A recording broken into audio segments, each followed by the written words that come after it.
How to download Dolphin Emulator for PC. Hey everybody, welcome back to our channel. In this video we're going to learn how you can download the Dolphin Emulator for PC, so make sure to watch the video till the end.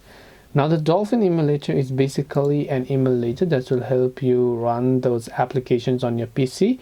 So you can just come to the official website, which is just going to dolphin-emu.org, and you can see it says Dolphin is an emulator for two recent Nintendo video game consoles, the GameCube and the Wii. It allows PC games to enjoy games for these two consoles in full HD 1080p with several enhancements, compatibility with all PC controllers, turbo speed, network multiplayer, and even more. So this is just like a Nintendo emulator. So just click on the download option that you can find here, and you can see the Windows beta version requires all this and so on.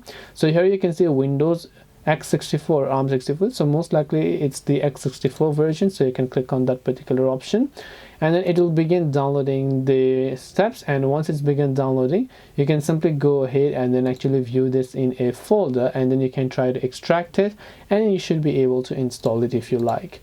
This way you should be able to download the Dolphin Nintendo Switch emulator on PC. Hope this video was helpful. If you have got any questions, feel free to leave them down below. Thank you for watching till the very end of the tutorial, and see you soon in the next video.